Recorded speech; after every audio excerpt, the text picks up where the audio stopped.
Futebol de Verdade com António Tadeia.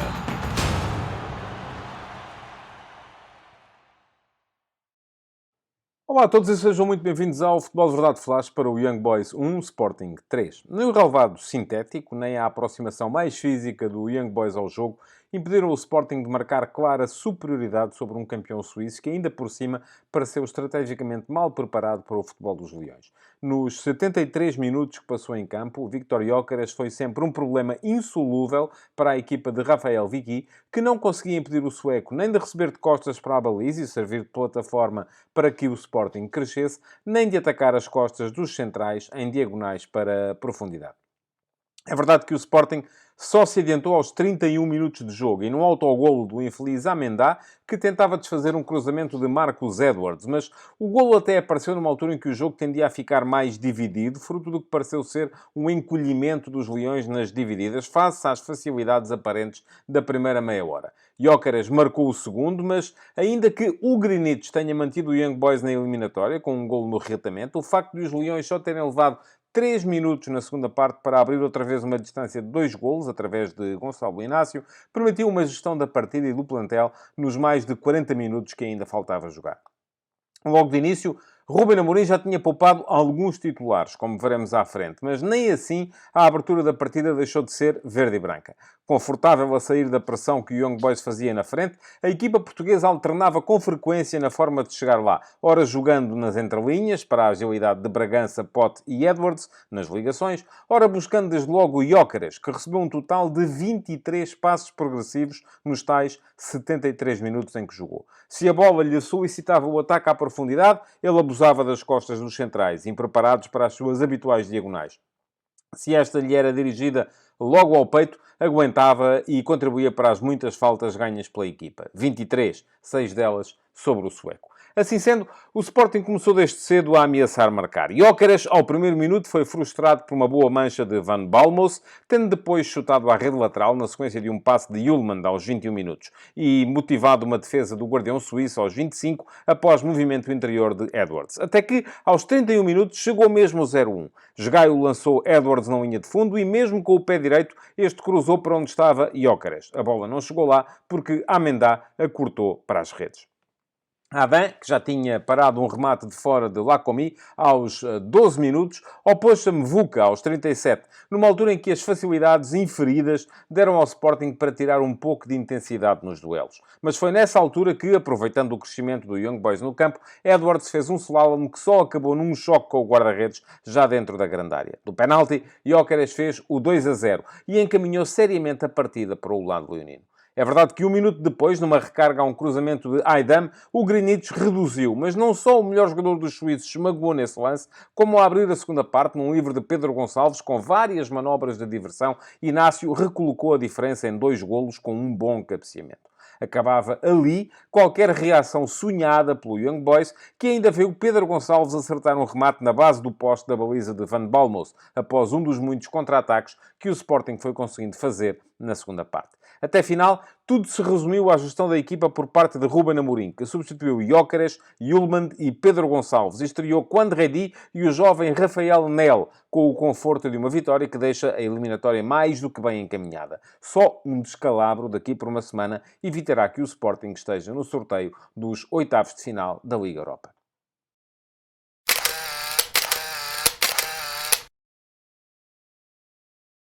E passemos então à fotografia tática deste Young Boys Sporting. Rafael Vicky fez 2 alterações ao 11 que na última jornada do Campeonato Suíço tinha empatado por 3 bolas com o Lugano. Tirou o central Lustenberger para fazer entrar Amandá e, além disso, sacrificou o extremo português Joel Monteiro para a entrada de Mvuka. Assim sendo, o Young Boys apareceu no seu 4-3-3 com Van Balmos como guarda-redes. Depois, o lateral direito era Blum, o lateral esquerdo Aydam e no meio da defesa estavam Camará e Amandá. O médio mais defensivo era Lauper, com Laconi sobre a direita, interior direito, e o Grunic como médio interior esquerdo. Aberto à direita estava o extremo Colley, aberto à esquerda o extremo Mvuka e Iten era o ponta de lança. O Young Boys tentava fazer a pressão à saída de bola do Sporting, mas a verdade é que com 3 centrais, todos eles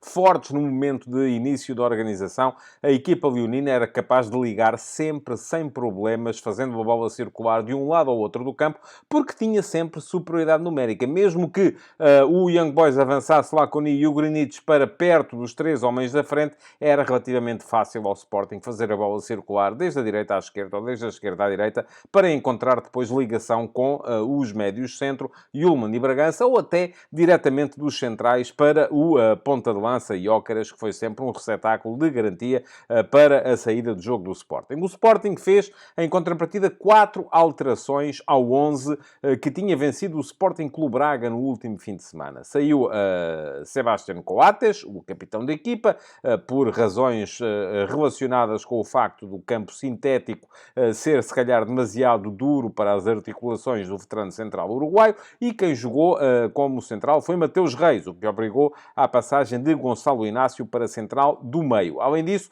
à direita, Jenny Catamo cedeu a posição a Ricardo Gaio. No meio-campo, Morita também não foi titular, tendo surgido no seu lugar Daniel Bragança, e na frente, Francisco Trincão, um dos jogadores mais em forma do Sporting neste momento, cedeu também a posição a Marcos Edwards, que assim aproveitou para somar minutos. Assim sendo, o 3-4-3 do Sporting alinhou como se segue. Adam foi o guarda-redes, depois tripla de centrais com Quaresma pela meia-direita, Mateus Reis pela meia-esquerda, Inácio como central do meio. E tanto Quaresma como Mateus Reis ensaiaram algumas subidas com bola. Mateus Reis mais por fora, Quaresma mais invadindo o espaço interior em lances individuais. E isso foi ótimo para a equipa, porque causava também alguma imprecisão nos movimentos de pressão da equipa do Young Boys. Depois, os 4 homens do meio-campo eram Gaio a partir da direita, como ala. Nuno Santos era o ala esquerdo, e a dupla de médios formada por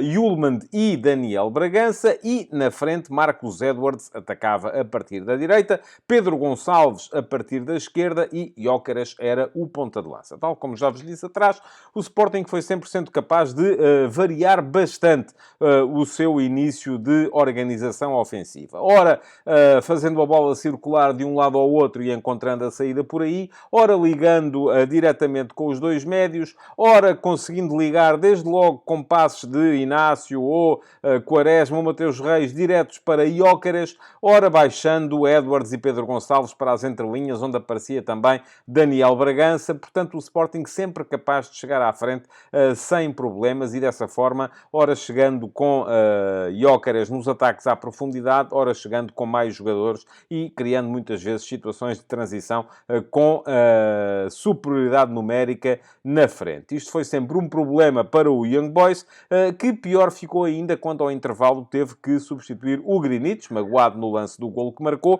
por Niasse, que foi jogar também como médio interior esquerdo. Voltaram a mexer as duas equipas ao minuto 60. No Sporting, Yulman, no Sporting já em gestão, nessa altura ganhava por 3-1, Yulman cedeu a vez a Morita, que com certeza teria no seu plano mais 30 minutos depois daquele regresso da Taça da Ásia. Ao mesmo tempo, a equipa do Young Boys trocou toda a sua frente de ataque. Saiu Colei para a entrada do português cabo-verdiano Joel Monteiro, saiu Mevuca para a entrada de Elia, e saiu o ponta de lança Iten para a entrada de Ganvula. Foi uma alteração também metodológica, porque o Young Boys passou a apostar muito mais no repentismo, no 1 para 1, na velocidade nos 3 homens da frente, não que tenha com isso criado mais problemas ao Sporting. Mexeu o Sporting depois ao minuto 73, quando o Gyökeres também foi descansar, cedendo o lugar a Trincão, que foi colocar-se como avançado centro, como referência central,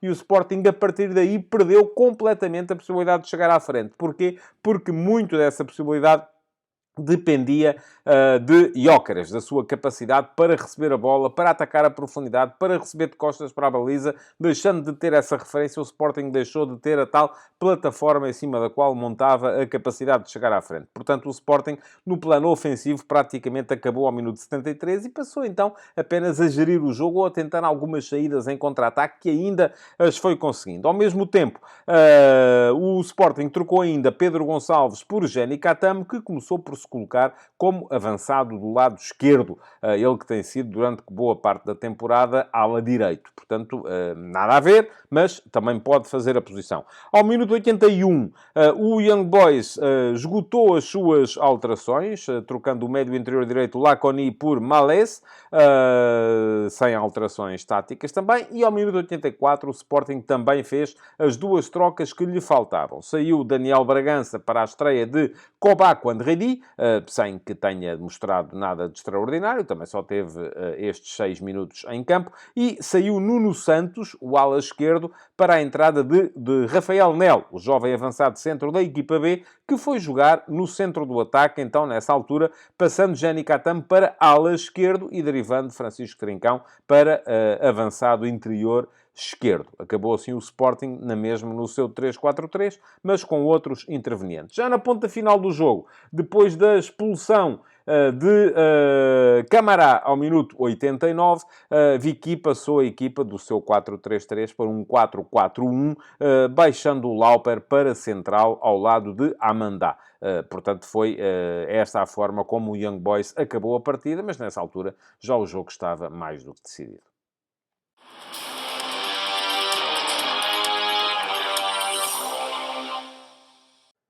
Este Young Boys tem alguns bons jogadores. O Grinic parece-me ser o melhor de todos e, para mal dos pecados do treinador da equipa suíça, teve que ser substituído ao intervalo depois de se ter magoado no momento em que fez o golo da sua equipa. Mas não foi o único a aparecer a um nível muito aceitável. Também não esteve nada mal Laconi, o médio interior direito que bate as bolas paradas. Pareceu-me ser um jogador interessante, tal como o lateral esquerdo Aidam, que esteve, por exemplo, na origem do lance do golo do Young Boys. O repentista Mevuka também criou alguns problemas pela esquerda do ataque da equipa suíça. Da mesma forma, o mesmo sucedeu quando entrou com Elia.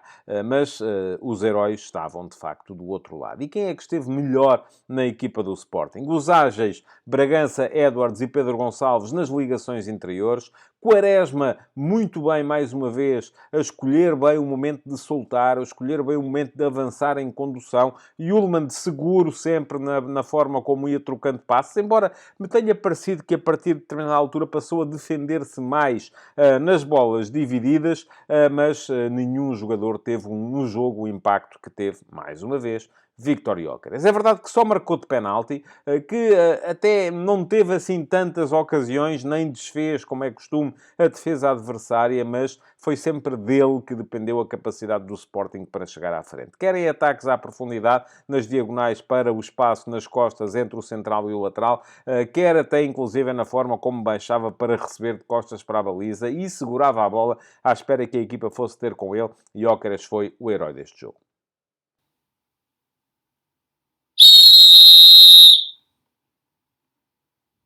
Foi regular a arbitragem do francês Benoît Bastien. Esteve bem na anulação dos 2 golos que anulou a equipa do Young Boys, porque tanto num caso como no outro havia fora de jogo claro e evidente, que nem precisaria de VAR. Aconteceu ao minuto 45 mais 2, gol anulado a Iten, por fora de jogo, claro, ele estava atrás da última linha defensiva do Sporting, e ao minuto 87, gol anulado a Ganvola, por fora de jogo de Malés, no momento em que este se desmarcou no ataque à profundidade para depois entregar a bola ao meio ao seu ponta de lança. Esteve também bem na forma como mostrou o segundo cartão amarelo a Camará, por interromper um contra-ataque que poderia vir a ser perigoso, derrubando Francisco Trincão. E, curiosamente, o único lance, enfim, não é que tenha estado mal, porque é perfeitamente aceitável que tenha assinalado o penalti que assinalou a favor do Sporting, embora a ver a repetição eu tenha ficado com a ideia que Edwards conseguiu cavar a falta. A falta existe, de facto. Edwards desvia a bola do guarda-redes e depois fica à espera do contacto, que acaba por existir, mas foi mais um penalti cavado por Edwards do que cometido por Van Balmos. Não há um erro, o penalti existe, mas foi claramente um penalti cavado pelo avançado do Sporting. Assim sendo, foi boa a arbitragem de Benoît Bastien. Futebol de verdade